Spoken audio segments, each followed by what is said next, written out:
स्वागत है आपका बाइबल वर्स चैनल में।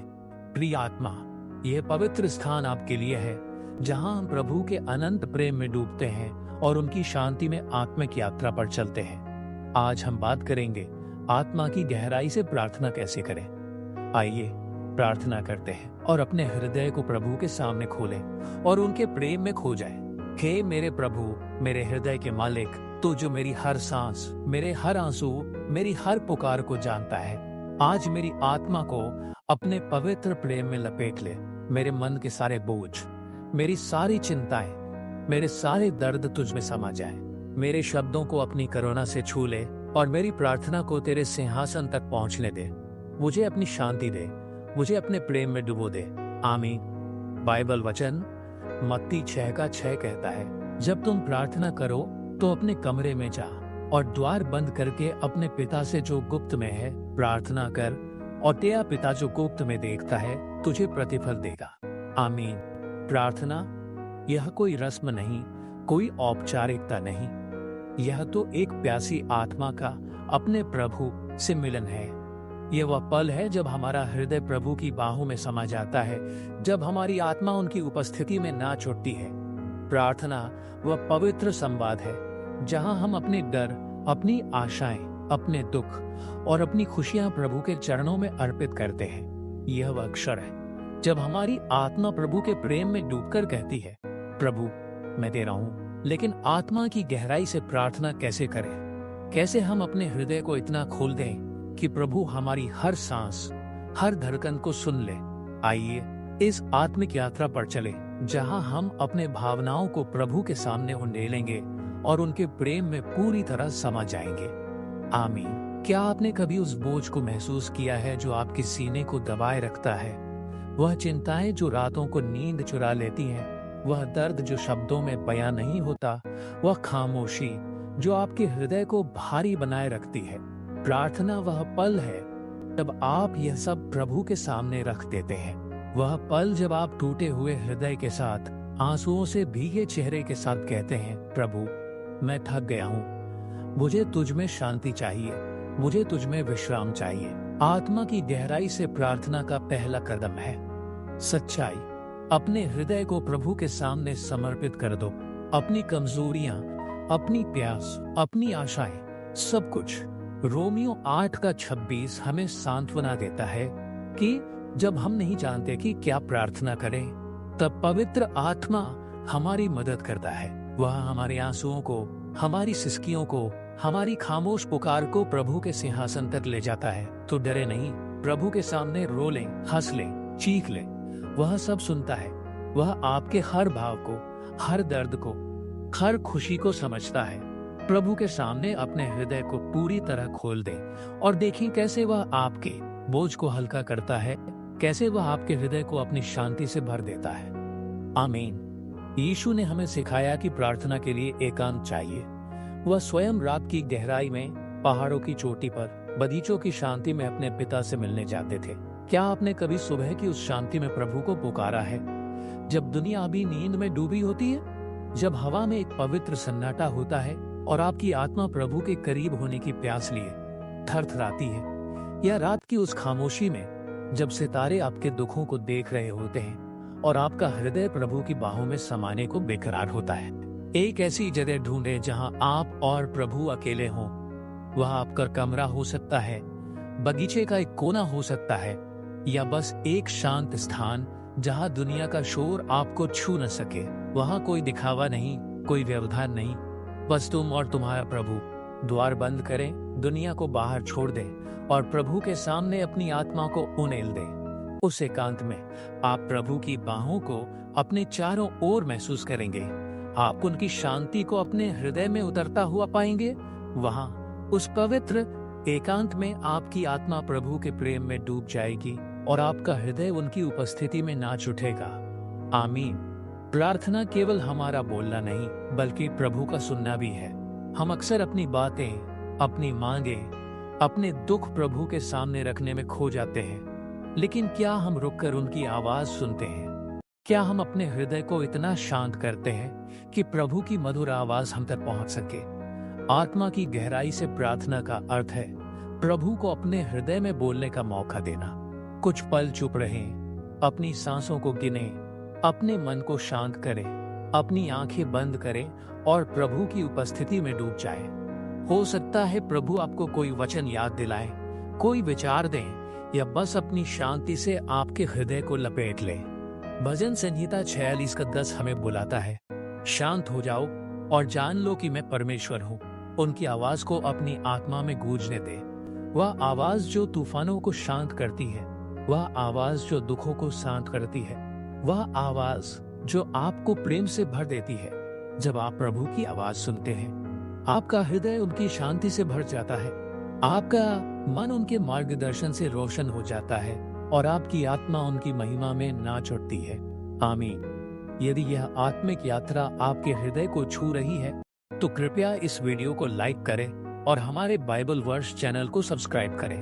प्रभु के वचन को और अधिक आत्माओं तक पहुंचाने में हमारा साथ दें, ताकि हम सब मिलकर उनकी महिमा में बढ़ते जाएं।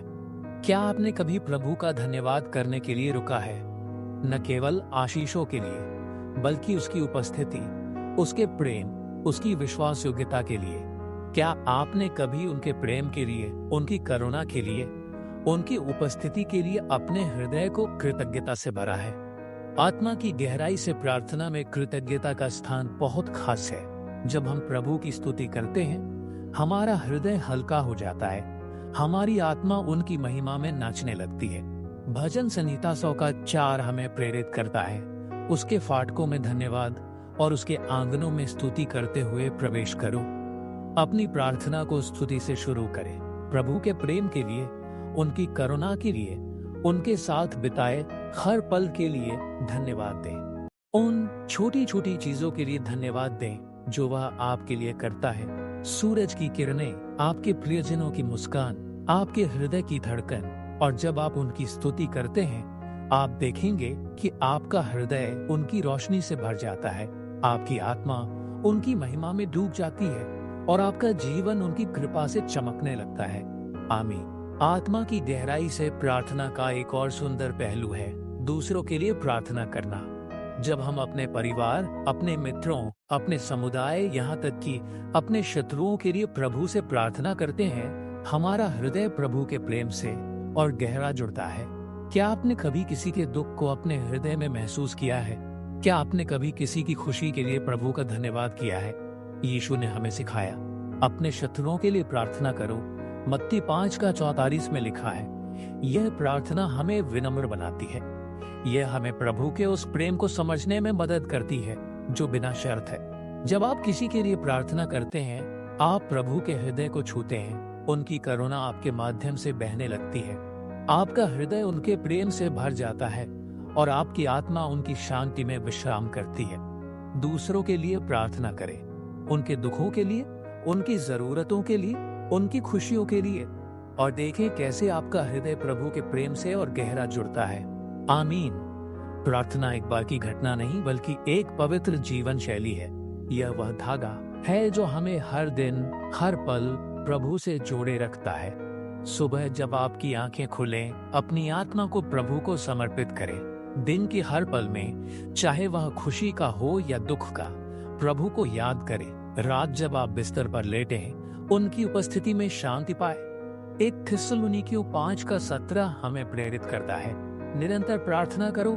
प्रार्थना को अपने जीवन का हिस्सा बनाएं, इसे अपनी सांसों की तरह स्वाभाविक बनाएं और सबसे जरूरी, विश्वास रखें कि प्रभु आपकी हर प्रार्थना सुनता है। हो सकता है जवाब आपकी अपेक्षा के अनुसार ना हो सकता है जवाब में समय लगे, लेकिन प्रभु का हर जवाब आपके लिए सबसे अच्छा होता है। उनके समय पर भरोसा करें, उनके प्रेम पर भरोसा करें, उनकी योजना पर भरोसा करें। जब आप विश्वास के साथ प्रार्थना करते हैं, आपका हृदय उनकी शांति से भर जाता है, आपकी आत्मा उनकी कृपा से चमकने लगती है और आपका जीवन उनकी महिमा का गवाह बन जाता है। क्या आप प्रभु के साथ एक गहरा आत्मिक रिश्ता बनाना चाहते हैं? आज से एक प्रार्थना पत्रिका शुरू करें। अपनी प्रार्थनाएं, अपने भाव, अपने दुख, अपनी खुशियां और प्रभु के जवाब लिखें। यह आपकी आत्मिक यात्रा को एक नया आयाम देगा। आमीन। आत्मा की गहराई से प्रार्थना हमें सिखाती है कि जीवन का हर तूफान, हर अंधेरा, हर उलझन प्रभु की उपस्थिति में हल्का हो जाता है। जब हम अपने दुख, अपनी कमजोरियां, अपनी प्यास प्रभु के सामने रखते हैं, वह हमें अपनी बाहों में समेट लेता है। प्रार्थना हमें विनम्रता सिखाती है, ये समझ कि हम अपने बलबूते पर कुछ नहीं, लेकिन प्रभु के साथ सब कुछ है। यह हमें धैर्य सिखाती है, क्योंकि प्रभु का समय हमारा समय नहीं। ये हमें प्रेम सिखाती है, वह अटूट प्रेम जो हमें हर परिस्थिति में थामे रखता है। प्रार्थना हमें सिखाती है कि जीवन की हर लड़ाई में प्रभु हमारा सहारा है। जब हम प्रार्थना में प्रभु के साथ गहरा रिश्ता बनाते हैं, हमारा जीवन उनकी इच्छा के साथ संरेखित हो जाता है। हम उनकी योजना को समझने लगते हैं, हमारी आत्मा उनकी शांति में विश्राम करती है और हमारा हृदय उनकी महिमा में नाच उठता है। प्रार्थना हमें जीने की कला सिखाती है, प्रभु के प्रेम में, प्रभु की कृपा में, प्रभु की उपस्थिति में। आज रात 10 मिनट प्रभु के लिए निकालें। एक शांत कोने में बैठे, अपनी आत्मा को प्रभु के सामने उंडेल दे और उनकी शांति को अपने हृदय में उतरने दे। उनकी उपस्थिति में डूब जाए और उनके प्रेम को अपने जीवन को बदलने दे। आमीन। चलिए अब हम समापन प्रार्थना करते हैं। हे मेरे प्रभु, मेरे पिता, मेरे शरणस्थान, आपने मेरे हृदय को अपने प्रेम से भरा है। मेरी आत्मा को अपनी शांति से छू ले, मेरे मन को अपनी रोशनी से भर दे। मुझे सिखा कि मैं हर दिन तुझसे गहराई से बात करूं, तुझ में डूब जाऊं और तेरे प्रेम में जीऊं। मेरे आंसुओं को, मेरी पुकार को, मेरी स्तुति को स्वीकार कर। मेरे जीवन को अपनी महिमा के लिए उपयोग कर और मुझे तेरी इच्छा के मार्ग पर चलने की शक्ति दे। मैं तेरा हूँ और तू मेरा है। मेरे हृदय को अपने प्रेम में लपेट ले और मुझे अपनी बाहों में थाम ले। आमीन। यह आत्मिक यात्रा यहीं समाप्त नहीं होती। मेरी प्रिय आत्माओं, आज से अपनी प्रार्थना को आत्मा की गहराई से शुरू करो। एक शांत स्थान चुनो, प्रभु के सामने अपना हृदय खोलो और उनके प्रेम में पूरी तरह डूब जाओ। अपनी आत्मिक यात्रा को और गहरा करने के लिए प्रार्थना समूह में शामिल हो जाओ या किसी विश्वासी मित्र के साथ अपनी प्रार्थनाएं साझा करो। प्रभु की शांति तुम्हारे साथ रहे और उनकी रोशनी तुम्हारे जीवन को हमेशा चमकाए। इस पवित्र मुलाकात को अपने हृदय में संजो लो और प्रभु के साथ हर दिन और करीब आते जाओ। और बाइबल वर्स चैनल को लाइक और सब्सक्राइब करें और अपने विचार कमेंट में हमें जरूर बताइए और दूसरे के साथ भी शेयर करें।